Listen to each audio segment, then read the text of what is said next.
के पहाड़ों में स्थित एक गांव कालवन अपने सौंदर्य के लिए नहीं बल्कि अजीब घटनाओं के लिए मशहूर था। यहाँ के बुजुर्ग कहते थे कि ये जमीन कभी नागों की राजधानी थी।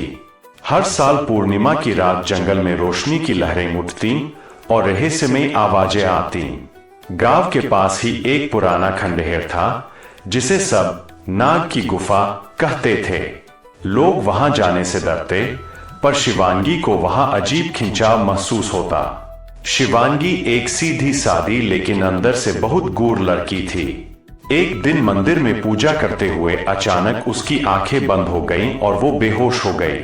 उसने स्वप्न में देखा वह एक सुनहरी महल में है और वहां सैकड़ों नाग और नागिनें उसके चरणों में नतमस्तक है। एक आवाज आई, तुम नागिन थी शिवांगी, तुम्हारा जन्म एक अधूरे कर्म को पूर्ण करने के लिए हुआ है। वह चौंकी पर डर नहीं लगी। अगली सुबह उसे एक सफेद पंख मिला और तब से उसके सपने और भी गहरे होने लगे। पूर्णिमा की रात जब चांद ठीक गुफा के ऊपर था, शिवांगी फूल लेने जंगल गई। तभी जमीन फटी और उसमें से एक विशाल नाग निकला जो तुरंत एक तेजस्वी युवक में बदल गया। नागराज वासुकी, मैं नागलोक का राजा हूं। पिछले जन्म में तुम मेरी पत्नी नागकन्या सुरसा थी। हमें श्राप मिला था कि हम पृथ्वी पर मानव रूप में जन्म लेंगे और तभी मिल पाएंगे जब हमारा प्रेम आत्मा से होगा, शरीर से नहीं। शिवांगी की आंखों में आंसू थे। उसे सब याद आने लगा। देवताओं के खिलाफ युद्ध, उनका हारना, शिव का क्रोध और श्राप। वासुकी ने बताया कि उनका मिलन आसान नहीं होगा। उन्हें एक यज्ञ करना होगा जिसमें शिवजी के पंचाक्षरी मंत्र के साथ आत्मिक एकता स्थापित की जाएगी। यज्ञ की रात जंगल में एक दिव्य शक्ति उतर आई। वासुकी और शिवांगी मंत्रों के साथ एक दूसरे के चारों ओर घूमे और बिना किसी स्पर्श के उनकी आत्माएं एक हो गईं। ये मिलन कोई साधारण शारीरिक मिलन नहीं था, यह था आध्यात्मिक सृजन। कुछ महीनों बाद शिवांगी गर्भवती हुई।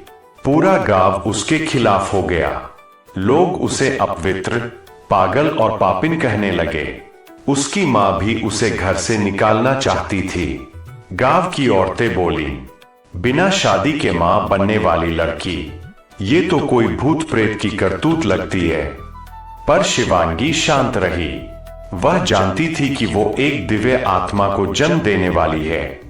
पूर्णिमा की रात जंगल में एक बार फिर बिजली कड़की, आसमान से रोशनी गिरी और शिवांगी ने एक अलौकिक बालक को जन्म दिया।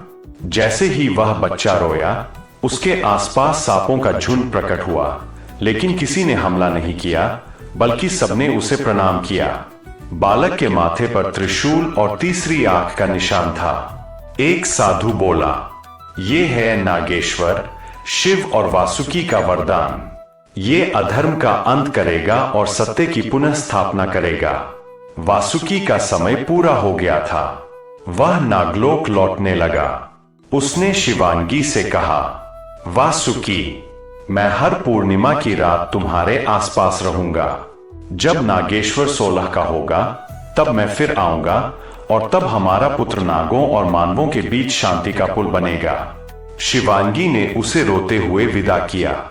शिवांगी ने अकेले नागेश्वर को पाला। नागेश्वर में बचपन से ही अद्भुत शक्तियां थीं। वह सर्पों से बात कर सकता था, मंत्रों को बिना पढ़े समझ सकता था और अंधकार में देख सकता था। 16 साल बाद एक बार फिर जंगल में बिजली गिरी। नागराज वासुकी प्रकट हुए। अब समय आ गया था कि नागेश्वर अपने भाग्य को स्वीकार करे। जब प्रेम आत्मा से हो तो वो युगों के श्राप को तोड़ सकता है। जब स्त्री की सहनशीलता और पुरुष की भक्ति एक हो जाए तो सृष्टि भी झुक जाती है।